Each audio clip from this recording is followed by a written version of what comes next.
آج کا جو موضوع ہے درس تصوف کا وہ حدیث جبرائیل علیہ السلام ہے۔ اسے کہتے ہیں حدیث جبرائیل علیہ السلام۔ صحیح بخاری میں یہ موجود ہے۔ جبرائیل علیہ السلام نے حضور علیہ السلام سے عرض کی کہ یا رسول اللہ ایمان کیا ہے؟ فرمایا کہ ایمان یہ ہے کہ تم اللہ پر، اس کے فرشتوں پر اور اس کے رسولوں پر اور مرنے کے بعد اٹھنے پر ایمان لائے۔ یہ کیا ہے؟ یہ ایمان ہے۔ پھر سن لیں، ایمان یہ ہے کہ تو اللہ پر، اس کے فرشتوں پر اور اس کے رسولوں پر اور مرنے کے بعد جی اٹھنے پر ایمان لائے۔ عرض کی گئی کہ یا رسول اللہ پھر اسلام کیا؟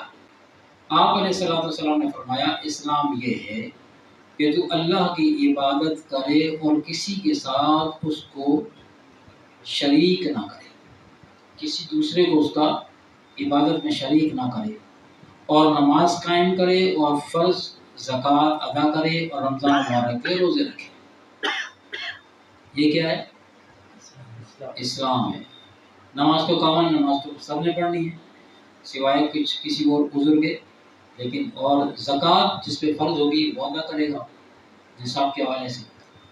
اسی طرح رمضان مبارک کے روزے بھی ہیں کہ جو طاقت رکھتا ہوگا وہ ادا کرے گا۔ پھر جبرائیل علیہ السلام نے عرض کی کہ یا رسول اللہ صلی اللہ علیہ وسلم احسان کیا ہے؟ آپ صلی اللہ علیہ وسلم نے فرمایا احسان یہ ہے کہ تو اس طرح اللہ کی عبادت کرے کہ گویا اللہ کو دیکھ رہا ہے۔ اس طرح اللہ کی عبادت کرے کہ گویا اللہ کو دیکھ رہا ہے، بس اگر تو خدا کو نہیں دیکھ رہا تو خدا تو تجھے دیکھ رہا ہے۔ تو نمبر 1 ایمان، نمبر 2 اسلام اور نمبر 3 احسان۔ یہ 3 چیزیں یاد رکھیں، ایمان، اسلام اور احسان۔ یہ جبرائیل علیہ السلام نے حضور علیہ السلام سے عرض کی، سوال کیا، آقا علیہ السلام نے اس کے جواب مرمت فرمائے۔ حضرت سیدنا مجدد رفسانی شیخ احمد فاروقی سندی رضی اللہ تعالیٰ عنہ اور حضرت شیخ عبدالحق معتز دہلوی رحمۃ اللہ علیہ، یہ امام ربانی رحمۃ اللہ علیہ کے پیر بھائی ہیں۔ یہ دونوں جلیل القدر شخصیات آپ فرماتے ہیں، دونوں شخصیات، دونوں ہستیاں فرماتی ہیں کہ یہاں احسان سے مراد تصوف و طریقت ہی ہے۔ احسان سے مراد تصوف و طریقت ہی لیا ہے آپ نے۔ حضرت ابو ہریرہ رضی اللہ تعالی عنہ سے مروی ہے کہ آپ فرماتے ہیں کہ رسول اللہ صلی اللہ علیہ وسلم سے 2 قسم کے علوم پہنچے ہیں یا سیکھے ہیں۔ ایک کو ہم نے ظاہر کر دیا اور دوسرے کو اگر ظاہر کروں تو لوگ میرا گلا کاٹ دیں۔ حضرت شیخ عبدالحق معتز دہلوی رحمۃ اللہ علیہ حدیث مذکورہ کی شرح میں فرماتے ہیں کہ پہلی قسم سے مراد احکام اور اخلاق کا علم ہے، وہ عام و خاص سب کے لیے ہے۔ وہ پہلے کیا تھا؟ ایمان اور اسلام، اس میں جو احکامات ہیں وہ سب کے لیے۔ اور دوسری قسم کا جو علم ہے فرمایا کہ وہ علم اسرار ہے، وہ راز کی بات ہے جو غیروں کی تاریکی سے محفوظ کیا گیا ہے، جو ان کی عقل و سمجھ میں نہیں آ سکتا۔ وہ خاص حصہ ہے علماء ربانی کا جو اہل عرفان میں سے۔ حضرت محدث مولا علی قاری رحمۃ اللہ علیہ بھی حدیث مذکورہ کی شرح میں فرماتے ہیں کہ بس ان دونوں علوم میں سے ایک علم ظاہر ہے جو کہ احکام و اخلاق کا علم ہے، جو میں نے تم کو واضح کیا، اور دوسری قسم کا علم جو علم باطنی ہے، اگر اس کی تفصیل بیان کروں تو میرا حلق کاٹ دیا جائے۔ بخاری اور شرح مشکات جلد نمبر 1 موجود ہے۔ علامہ عبدالوہاب شیرازی رحمۃ اللہ علیہ علم باطن کے ثبوت اور تجلیات ربانیہ کے ورود پر استدلال کرتے ہوئے حدیث بیان کرتے ہیں۔ آپ فرماتے ہیں کہ حضرت ابو ہریرہ رضی اللہ تعالیٰ سے مروی ہے کہ آقا علیہ السلام آپ کے پاس لوگ آئے اور کہنے لگے کہ یا رسول اللہ ہم اپنے اندر ایسی چیزیں،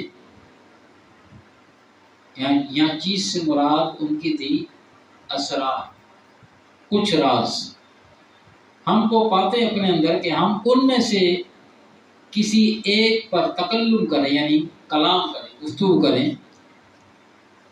تو اس پہ گفتگو کرنا مشکل پاتے ہیں۔ آقا علیہ السلام نے فرمایا کیا آپ نے یہ چیزیں پالی؟ پالی سے غالباً مشاہدہ مراد ہے حضور علیہ السلام۔ انہوں نے عرض کیا کہ یا رسول اللہ ہاں، تو آپ علیہ السلام نے فرمایا یہ صحیح ایمان ہے۔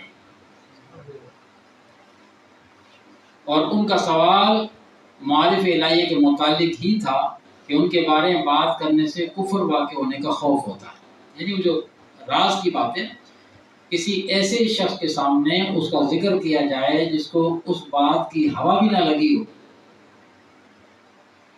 تو وہ کیا کرے گا؟ حالانکہ وہ علم ہے لیکن وہ اس کو کفر اسلام